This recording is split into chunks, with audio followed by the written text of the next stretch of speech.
அனைவருக்கும் வணக்கம். கோடி நன்மை தரும் ஆடி முதல் நாள் அன்று அம்மனையும் குலதெய்வத்தையும் வீட்டிற்கு எப்படி அழைப்பது, வீட்டில் வழிபடும் முறை என்ன, வழிபட உகந்த நேரம் என்ன, படையலிட்டு வழிபடும் நேரம் என்ன அப்படின்ற எல்லா டீடைல்ஸுமே நம்ம இந்த வீடியோல பார்க்கலாம். பணவரவு அதிகரிக்கணும் அப்படின்னா நிலைவாசல்ல இந்த ஒரு தீபம் ஏற்றினால் போதும்.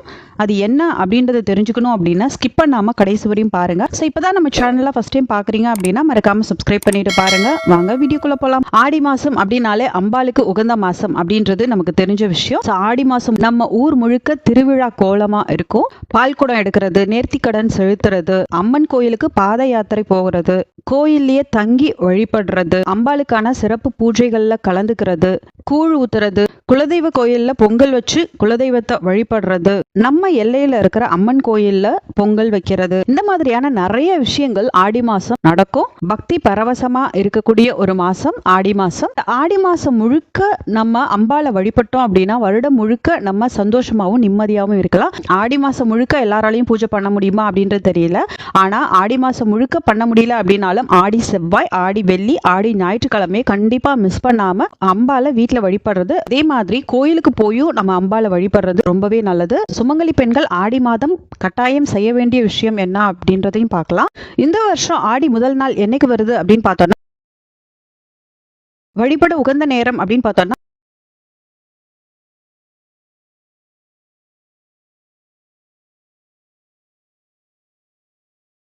எந்த ஒரு வழிபாடா இருந்தாலும் அதிகாலையிலேயே பண்றதுதான் ரொம்பவே பெஸ்டா இருக்கும். முடிஞ்சா பிரம்ம முகூர்த்த நேரத்துல வழிபடலாம். ஸோ பிரம்ம முகூர்த்த நேரத்துக்கு நல்ல நேரம், ராகு காலம், யமகண்டம் எந்த ஒரு கணக்குமே கிடையாது. 4:30 to 6. அந்த டைம்ல நம்ம எந்த பூஜையா இருந்தாலும் நம்ம பண்ணலாம். அது இன்னுமே சிறப்பா இருக்கும். மதியம் படையலிட்டு வழிபடும் நேரம் அப்படின்னு பார்த்தோம்னா 12:15 இருந்து 1:15 நம்ம படையலிட்டு வழிபட்டு முடிச்சிடணும். ஸோ இப்ப ஆடி முதல் நாள் அம்பாளையும் குலதெய்வத்தையும் வழிபடும் முறை என்ன அப்படின்றத பார்க்கலாம். எந்த ஒரு ஃபெஸ்டிவலா இருந்தாலும் வீடு ஃபுல்லா கிளீன் பண்றது, மாப் பண்றது, பூஜை அறையில இருக்கிற சாமி படங்கள்லாம் தொடச்சு சந்தன குங்குமம்லாம் வச்சு அழகா அலங்காரம் பண்றது, இந்த மாதிரியான விஷயங்கள்லாம் முன்னாடி நாளே பண்ணிடுவோம்.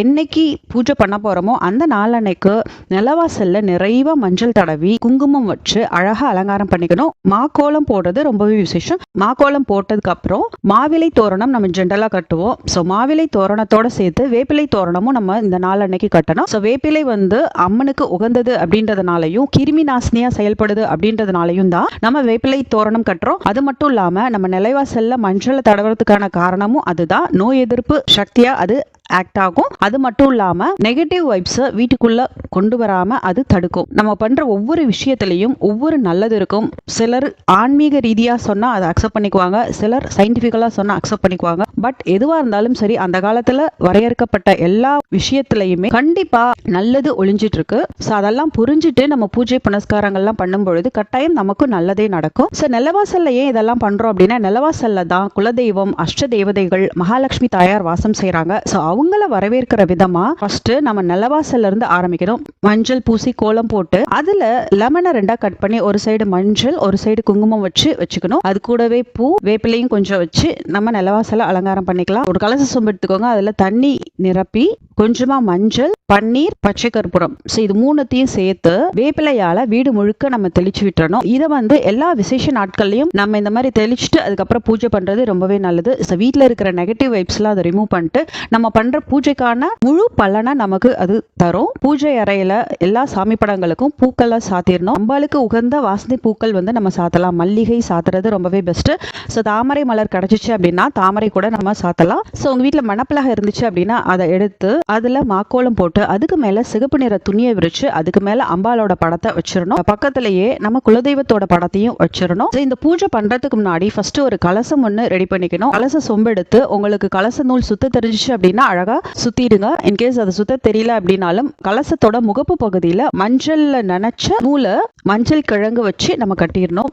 அதுவுமே கலச நூல் முழுமையா சுத்தினா என்ன பலன் கிடைக்குமோ அதற்கு இணையான பலன்கள் நமக்கு கிடைக்கும். அந்த மாதிரி நூல் சுத்திட்டு அந்த கலச சொம்ப ஒரு பித்தளை பிளேட்ல அச்சதையை பரப்பி, அச்சதையோ அப்படி இல்லைன்னா பச்சரிசி எதுவா இருந்தாலும் சரி அதை பரப்பி அதுக்கு மேல ₹1 காயின் வச்சு அந்த கலச சொம்ப நம்ம வச்சிடணும். வச்சுட்டு அதுல ஃபுல்லா நம்ம தண்ணியை நிரப்பிக்கணும். தண்ணியை நிரப்பிட்டு மஞ்சள், ஏலக்காய், பச்சை கற்பூரம், பன்னீர், ஒரு லெமன், அது கூட ₹1 காயின் வச்சு அதுக்கு மேல மாவிலை கொத்து வைக்கணும்.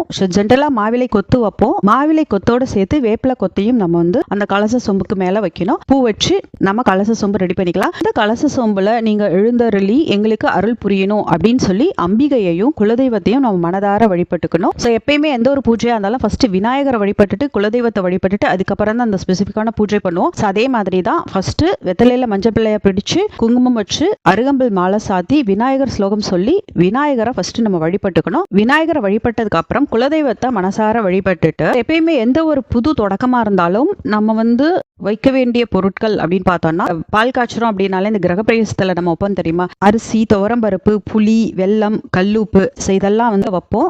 அதே மாதிரி இது ஆடி மாசத்தோட முதல் நாள், ஆடியோட தொடக்கம் அப்படின்றதுனால இந்த பொருட்களை எல்லாம் நம்ம வந்துட்டு அம்பாளுக்கு முன்னாடி வைக்கணும். ஸோ இதெல்லாம் நம்ம ஆல்ரெடி வச்சிருப்போம். வீக்லி ஒன்ஸ் நம்ம ரீப்ளேஸ் பண்ணிக்கிட்டே இருப்போம், இல்லைனா மந்த்லி ஒன்ஸ் ரீப்ளேஸ் பண்ணுவோம். ஸோ எப்போ பண்ணாலும் சரி இந்த நாளன்னைக்கு அதை புதுசா அம்மனுக்கு முன்னாடி இந்த 5 பொருட்களையும் நம்ம வச்சு நம்ம அம்பாளை வழிபடுறது ரொம்பவே விசேஷம். ஸோ எப்பயுமே குலதெய்வத்தை வந்து வழிபடுறதுக்காக ஆடி மாசம் அப்படி இல்லைன்னா தை மாசம் வந்து குலதெய்வ கோயிலுக்கு போய் குடும்ப உறுப்பினர்கள் எல்லாம் சேர்ந்து பொங்கல் வச்சு குலதெய்வத்தை வழிபட்டுட்டு வருவாங்க.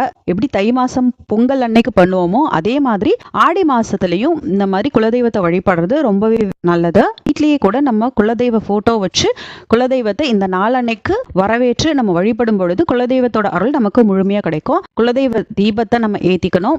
அம்பாளுக்கு முன்னாடி ஒரு நெய் தீபம் ஏத்துறது ரொம்பவே விசேஷம். உங்களால முடிஞ்ச நைவேத்தியத்தை செஞ்சு அம்மன் பாடல்கள் பாடி நம்ம இந்த நாளன்னைக்கு பூஜை பண்ணணும். லலிதா சகஸ்ரநாமம், அபிராமி அந்தாதி, அம்மனோட 108 போற்றி, அஷ்டகங்கள், உங்களுக்கு எந்த ஸ்லோகங்கள்லாம் தெரியுமோ அதெல்லாம் சொல்லி நம்ம அம்பாளுக்கு பூக்களால அர்ச்சனை பண்ணலாம், குங்குமத்தால அர்ச்சனை பண்ணலாம், 108 காயின்ஸ் வச்சு அர்ச்சனை பண்ணலாம். எப்படி வேணாலும் நம்ம அர்ச்சனை பண்ணலாம். ஸோ அம்பாளை குளிர்விக்கிற விதமா நம்ம ஸ்லோகங்கள் சொல்றது, அர்ச்சனை பண்றது, மனதார வழிபடுறது, இந்த மாதிரிலாம் செய்யும் பொழுது அம்பாளோட அருள் நமக்கு முழுமையா கிடைக்கும். ஸோ அர்ச்சனை முடிஞ்சதுக்கு அப்புறம் நம்ம செஞ்ச நைவேத்தியத்தை படைக்கணும். ஸோ சக்கரை பொங்கலோ இல்ல பால் பாயாசமோ எந்த ஒரு நைவேத்தியமா இருந்தாலும் நம்ம அம்பாளுக்கு படைச்சு தீபதூபம் காமிச்சு பூஜையை நிறைவு செஞ்சிடலாம். ஸோ இந்த மாதிரி தான் குலதெய்வத்தையும் அம்பாளையும் நம்ம வீட்டுக்கு வரவழைக்கணும், வணங்கணும். முக்கியமாக மாலை நேரத்தில் நம்ம அம்பாள் கோயிலுக்கு போய் அம்பாளை தரிசிக்கிறது ரொம்பவே நல்லது. அம்பாள் கோயிலுக்கு போய் ஒரு நெய் தீபம் ஏற்றிட்டு வந்தோம் அப்படின்னா ஆண்டு முழுக்க அம்பாளோட அருள் நமக்கு முழுமையாக கிடைக்கும். ஸோ இதெல்லாம் வந்து நம்ம வீட்டில் செய்ய வேண்டிய வழிபாட்டு முறை.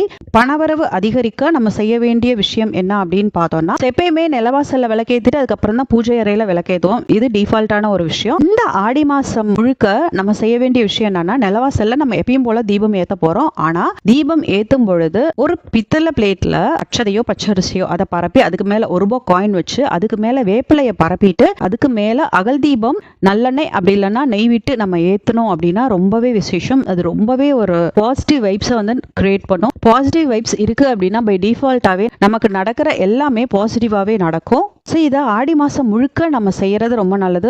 எல்லா நாளும் நல்லெண்ணெய் விட்டு நெய் விட்டு எல்லாராலையும் ஏற்ற முடியும் அப்படின்னு சொல்ல முடியாது.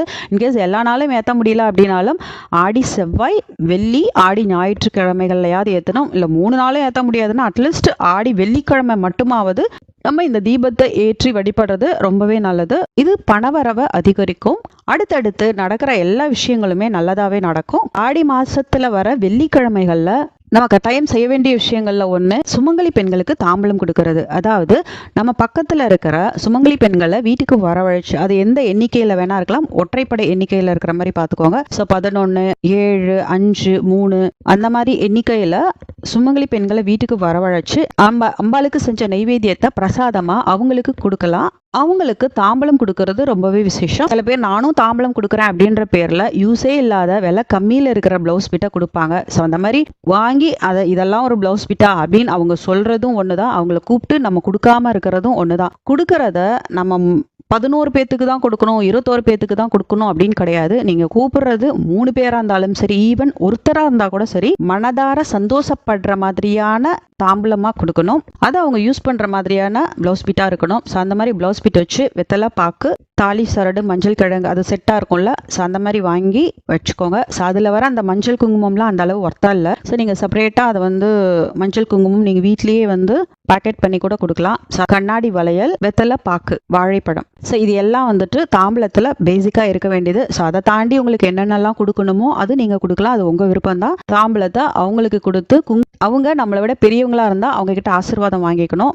அவங்க நம்மளை விட சின்னவங்களா இருந்தாங்க அப்படின்னா நம்ம அவங்களுக்கு குங்குமம் வச்சு ஆசீர்வாதம் பண்ணணும். ஸோ இந்த மாதிரியான விஷயங்களை ஆடி வெள்ளிக்கிழமை அன்னைக்கு செஞ்சோம் அப்படின்னா கணவருக்கு நீண்ட ஆயுள் கிடைக்கும், கணவன் மனைவி ஒற்றுமை மேம்படும், முக்கியமா அம்பாலோட அருள் நமக்கு முழுமையா கிடைக்கும். ஏன்னா இந்த வெள்ளிக்கிழமைகள்ல நம்ம வீடு தேடி வர பெண்கள் யாரா இருந்தாலும் சரி அவங்க அம்பாள் ரூபமா தான் நம்ம பார்க்கணும். ஸோ வெள்ளிக்கிழமை மட்டும்தான் அப்படின்னு கிடையாது, எப்பயுமே மாலை நேரத்துல யாரு நம்ம வீட்டுக்கு வந்தாலும் எல்லா நேரத்திலயும் பிளவுஸ் ஃபிட் அதெல்லாம் இருக்குன்னு சொல்ல முடியாது, குங்குமம் நம்ம கட்டாயம் கொடுக்கணும். ஒரு பேசிக்கான ஹேபிட்டாவே நம்ம வச்சுக்கிறது ரொம்ப நல்லது. அம்பாலோட அருள் நம்ம எல்லாருக்கும் கிடைக்கணும் அப்படின்னு சொல்லி இந்த பதிவை நான் நிறைய செஞ்சுக்கிறேன். கட்டாயம் உங்களுக்கு இந்த வீடியோ யூஸ்ஃபுல்லா இருந்திருக்கும் அப்படின்னு நம்புறேன். உங்களுக்கு இந்த வீடியோ பிடிச்சிருந்துச்சு அப்படின்னா லைக் பண்ணுங்க, கமெண்ட் பண்ணுங்க, உங்க ஃப்ரெண்ட்ஸோட ஷேர் பண்ணிக்கோங்க. மறக்காம நம்ம சேனலுக்கு சப்ஸ்கிரைப் பண்ணி சப்போர்ட் பண்ணுங்க. நன்றி.